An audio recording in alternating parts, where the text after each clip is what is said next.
Fala, meu povo! Professor Tiago Luque na área para a segunda parte da nossa aula sobre as tretas do século XIX, a Era das Revoluções. No primeiro vídeo nós falamos sobre os movimentos operários que aconteceram no século XIX, as internacionais dos trabalhadores. Vai lá assistir se você não viu ainda. E agora nós vamos falar sobre as ondas liberais, as três ondas liberais que marcam o século XIX também. Então se liga aí e vamos para a aula.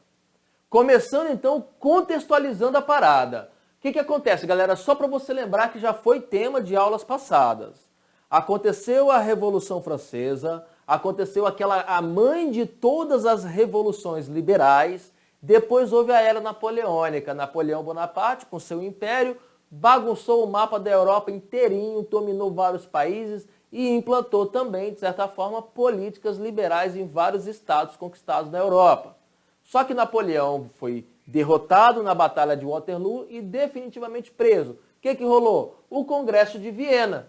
Até 1815, os representantes dos países invadidos por Napoleão, as monarquias absolutistas da Europa, se reuniram em Viena na tentativa de retomar o sistema absolutista, ou seja, apagar os avanços liberais ocorridos durante a Era Napoleônica e a Revolução Francesa. Então, o Congresso de Viena vai dar origem a várias ondas liberais que vão atingir a Europa. Por quê? Uma vez sentido o gosto do liberalismo econômico, não seria tão fácil assim os caras determinar o retorno ao absolutismo, não é mesmo? A primeira onda liberal, ela é fortemente marcada pelo sentimento nacionalista, porque você tem que se lembrar que das determinações do Congresso de Viena, uma delas era o direito, o princípio da legitimidade, ou seja, devolver às antigas monarquias os tronos de antes e redesenhar o mapa, as fronteiras da Europa, que foi bagunçada por Napoleão. E isso aí acabou gerando o florescimento do forte sentimento nacionalista. O nacionalismo está naquela aula sobre ideologias do século XIX. Já foi trabalhado, revisa lá se precisar. Bom, e aí o que acontece? Esse sentimento de nacionalismo vão motivar principalmente as mais importantes revoluções. A Revolução Liberal do Porto, que acontece em Portugal. A monarquia e a burguesia portuguesa vai exigir o retorno de Dom João para Portugal, porque ele estava no Brasil, lembra que em 1808 ele fugiu para o Brasil, fugiu de Napoleão, e agora eles vão exigir o retorno da família real para Portugal e o consequente rebaixamento do Brasil à condição de colônia. O que vai gerar, nesse caso, a Revolução Liberal do Porto, porque vão querer limitar o poder da monarquia portuguesa e vai desencadear todo o processo que gera a independência do Brasil em 1822, que também é, de certa forma, um reflexo de uma revolução liberal da primeira onda. Beleza? Falaremos disso com mais detalhe lá nas aulas de História do Brasil. Isso é importante, tá? E depois também vai gerar a Revolução Grega, a independência da Grécia, que fazia parte do Império Turco-Otomano. Isso acontece entre 1821 e 1829. E a independência da Grécia vai gerar também vários movimentos nacionalistas no leste europeu e vai acabar culminando aí com o surgimento de vários países da região, Romênia, Bulgária, Macedônia, por aí vai. Essa primeira onda liberal, ela é uma revolução, revoluções liberais menos intensas, mais localizadas. A segunda onda liberal, a de 1830, ou a famosa onda liberal, ela é muito mais impactante para o sistema político europeu. Por quê? Enquanto os socialistas influenciavam as lutas dos operários por melhor condição de vida e leis trabalhistas, as ideias liberais tinham novamente início na França em 1830.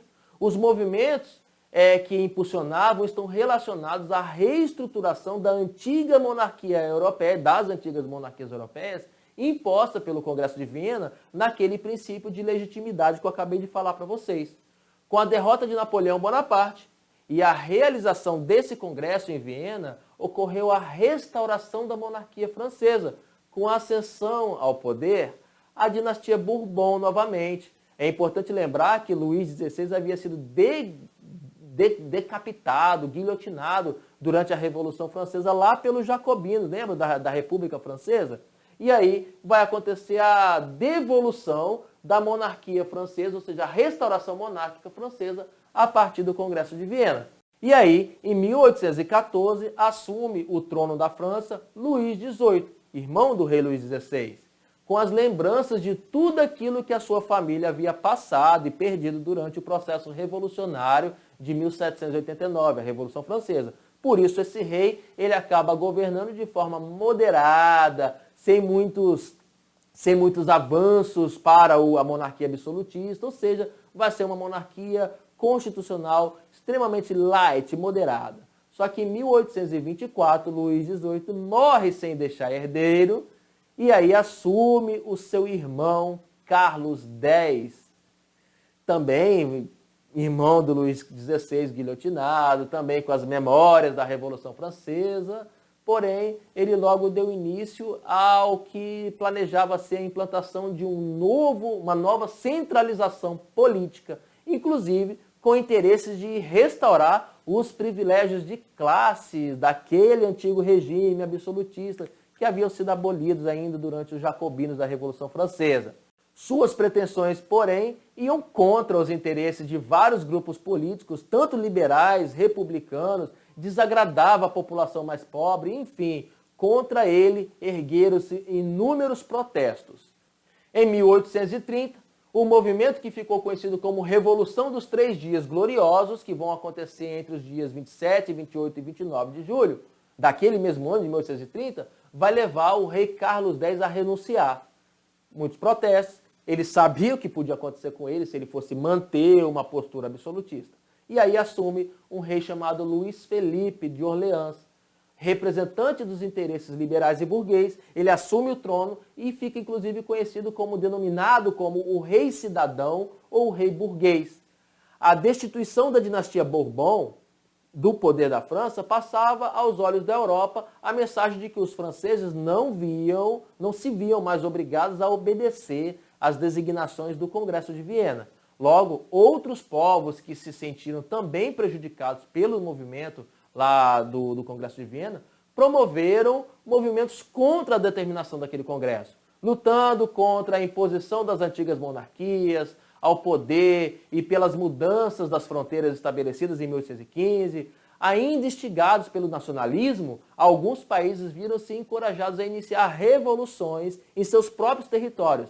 Assim, a revolução iniciada na França em 1830 se espalhou por diversos locais da Europa, conhecido então como Onda Liberal. A chegada de Luís Felipe ao poder na França, que vai permanecer aí por 18 anos no poder, não acabou totalmente com a crise política e social do país. O absolutismo europeu estava cada vez mais questionado e a difusão das ideias socialistas pelo movimento operário, as internacionais que nós já falamos, vão fortalecer as lutas de classe, ou seja, a insatisfação já presente na população francesa e europeia vai se fortalecer ainda mais. E toda essa insatisfação vai permanecer na França e na Europa até 1848, quando vai acontecer então a terceira onda liberal. Observa com atenção esse mapa e olha a quantidade de revoltas que vão acontecer por toda a Europa, todas elas motivadas pelos acontecimentos aqui da França de 1830, entre 27 e 29 de julho de 1830. É como se mais uma vez a França fosse inspiração para várias revoltas na Europa em busca de liberalismo, em busca de queda das monarquias absolutistas. Bom, o governo de Luís Felipe, iniciado com a Revolução de 1830, foi marcado pela adoção de uma série de medidas de caráter liberal, como, por exemplo, a submissão do seu governo à Constituição da França. Mas também foi marcada por interesses em manter os privilégios da elite rica, da sociedade. Claro, eu estou falando de um rei burguês, então a burguesia vai ser grandemente privilegiada por isso. Por exemplo, a adoção do voto censitário.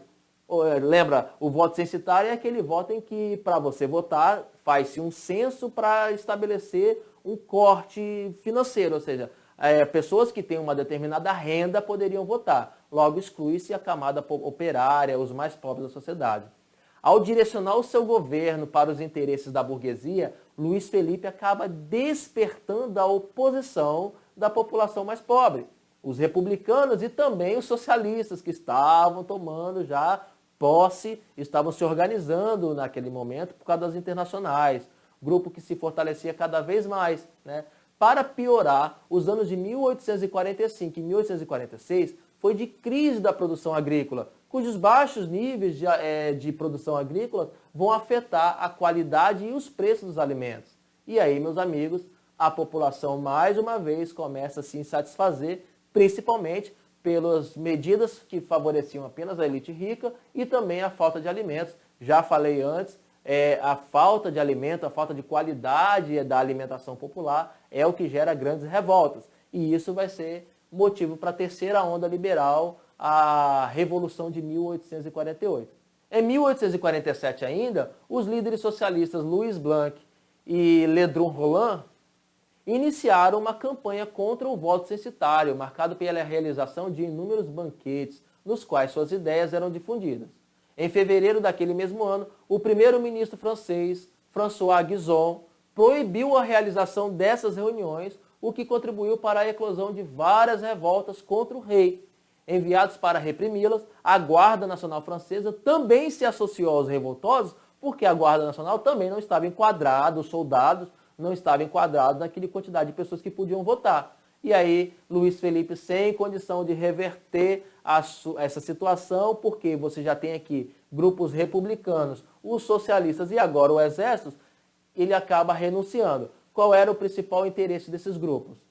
A abdicação do rei, o que vai ser conquistado em 1848, a proclamação de uma república, e essa república tinha que ser organizada através de um voto universal. Um voto em que não esteja relacionado à renda da pessoa, ou seja, os pobres também poderiam votar. E aí você vai falar, pronto, acabou o problema, né? Luiz Felipe renunciou, começa aí a Segunda República Francesa, que vai ter uma curta duração, entre 1848 e 1851. Com a abdicação do rei Luiz Felipe, a Segunda República vai ser proclamada. Então, o governo provisório de caráter republicano, comandada pelo líder liberal, o poeta Lamartine, e pelo socialista Ledru Rollin e Louis Blanc, aqueles que estavam lá desde 1847 organizando reuniões para combater o voto censitário. Esse governo dessas três pessoas não vai durar muito tempo. Basicamente, o que eles vão fazer? Criar várias leis na tentativa de impor políticas socialistas. Por exemplo, eles vão criar as oficinas nacionais. São empresas estatais que vão gerar emprego, que vão buscar gerar emprego para garantir a melhor qualidade de vida do cidadão francês. E essas oficinas nacionais, elas são estatais, que vão gerar prejuízos para o governo. E para resolver esse problema dos prejuízos, vão ter que ser criados mais impostos, aumentando a insatisfação popular. Em meio a esses conflitos, em novembro de 1848, uma nova Constituição foi aprovada na França. Nessa Constituição, o poder estava dividido em três. Legislativo, que seria composto por uma Assembleia eleita pelo voto universal, ou seja, os deputados eleitos pelo voto universal. O Poder Executivo, ocupado por um presidente, que também seria eleito pelo voto universal e teria mandato de 4 anos. E também o Judiciário, que seria comandado aí por juízes escolhidos pela Assembleia Legislativa. O primeiro presidente eleito ao cargo de presidente da França vai ser Luiz Bonaparte, sobrinho de Napoleão Bonaparte, o grande Napoleão, imperador dos franceses. Só que pouco antes do final do seu primeiro mandato, em 1851, Luiz Bonaparte deu um golpe chamado de o Golpe 18 Brumário de Luiz Bonaparte, instaurando aí, se autoproclamando Napoleão III e instaurando o Segundo Império Francês, o império em que Napoleão III, sobrinho de Napoleão o Grande, seria o governante da França. Pessoal, antes de eu falar sobre o governo de Napoleão III e a treta que vai rolar nesse governo, eu preciso que vocês entendam uma expressão chamada Primavera dos Povos, que vai acontecer também em decorrência da terceira onda liberal. O movimento revolucionário que se iniciou na França em 1848, logo vai se espalhar por vários locais da Europa, em regiões como, por exemplo, aquela que atualmente corresponde à Alemanha, a Áustria, a Itália, a República Tcheca, a Eslováquia, Hungria, Polônia, Sérvia, Montenegro, Romênia, Bélgica, Suíça, Dinamarca, enfim, vários lugares da Europa. E nesses lugares vão se organizar movimentos populares contra os governos autoritários, os governos absolutistas, e em favor do nacionalismo e do liberalismo, marcando o ano de 1848 como a Primavera dos Povos. Serão várias revoltas. Entretanto, com a mesma velocidade que a onda de lutas pelas questões nacionais atingiu todos esses locais e obteve algum sucesso, ela também foi duramente reprimida pelo Exército da Santa Aliança, que você deve se lembrar lá que é uma das decisões do Congresso de Viena, a Santa Aliança, que seria para manter os interesses os interesses absolutistas. Segundo o historiador Eric Hobsbawm, após 1 ano e meio do início da Primavera dos Povos, as mudanças mais visíveis se mantinham restritas à França, com o governo de Napoleão III. E em grande parte isso se deu porque esse movimento revolucionário também foi promovido pela classe operária, mas não conseguiu fazer frente aos esforços da burguesia dessas regiões que queriam frear, na verdade, os avanços populares. As burguesias queriam romper com o absolutismo, ou seja, com o antigo regime e o mercantilismo, queriam liberdade econômica, mas não poderiam tolerar avanços sociais, ou seja, os interesses das classes pobres. E por isso, essa burguesia desses países todos que eu falei para vocês vão botar água no chope aí da Primavera dos Povos e pouca coisa vai mudar para os pobres. Só que o absolutismo vai ser definitivamente sepultado na maioria desses países. Voltando a falar de Napoleão III, que vai dar um golpe e vai se autoproclamar imperador Napoleão III logo aí na primeira eleição, né, depois aí da Segunda República Francesa, esse medíocre, ele tentava formar um império tão poderoso quanto foi o império do seu tio Napoleão Bonaparte, o Grande. Para isso, ele acreditava que era necessário barrar o desenvolvimento de outras potências europeias, motivo pelo qual ele vai se envolver em 1870 em uma luta contra a Prússia. A Prússia, nesse momento, estava lutando no território ali onde vai formar a Alemanha pela unificação dos estados germânicos e a formação da Alemanha. Napoleão III, no entanto, ele vai ser derrotado vergonhosamente para os prussianos nesse conflito, o que vai causar vários problemas para os franceses. Primeiro, eles vão ter que pagar uma multa enorme para a Prússia, uma espécie de resgate, porque Napoleão ele vai ser derrotado e feito refém para os prussianos. A França ainda vai perder a região da Alsácia e Lorena, uma riquíssima região produtora de carvão e minério de ferro, que vai ficar agora sob o controle da Alemanha. É o novo país que está surgindo aí nessa unificação. E isso vai acabar gerando aí o descontentamento ainda maior dos franceses e levar à deposição do imperador Napoleão III. Só uma observação aqui. É justamente aí que nasce na França um sentimento revanchista, porque eles vão querer a região da Alsácia-Lorena de volta e vai gerar as crises que vão gerar a Primeira Guerra Mundial. Olha só que nós já estamos falando de Primeira Guerra Mundial já, hein? É a derrota dos franceses nessa guerra, Guerra Franco-Prussiana, que vai gerar aí o revanchismo. Após Napoleão III ser deposto, assumiu o controle da França um governo provisório liderado por Adolphe Thiers, que, em virtude do seu caráter monarquista, despertou a oposição da população novamente.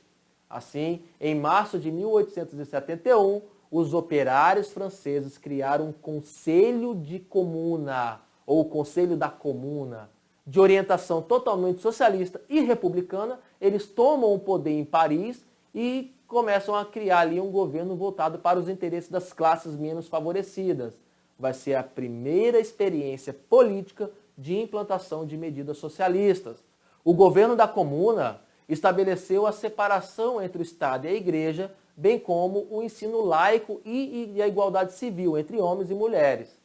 Decretos ainda de limitação do trabalho feminino e infantil, o direito de operário a se apropriarem das fábricas abandonadas e a fim de criar ali a cooperativa de trabalhadores, o fim do trabalho noturno, a redução da jornada de trabalho de modo geral, e entre outras medidas que favoreciam as classes trabalhadoras e que por isso mesmo sofreram uma grande oposição da elite burguesa que também estava em ascensão na França.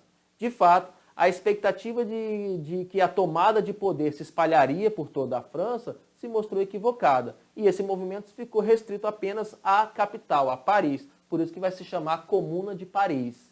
E aí vai se estabelecer um conflito armado entre a população na Comuna de Paris e os soldados do exército do governo provisório de Adolphe Thiers, que resultou na morte e na prisão de milhares de franceses.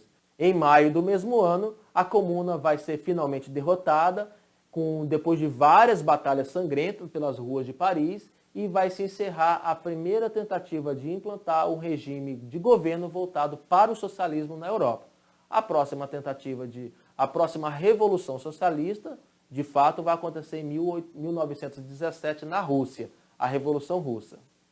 Bom, meu povo, é assim que acaba aí, é dessa forma que essa aula sobre as tretas do século XIX termina, porque ainda vai ter mais coisas, vão ter as unificações da Itália e da Alemanha, vai ter o imperialismo e no século XX tudo isso vai descambar para a Primeira Guerra Mundial.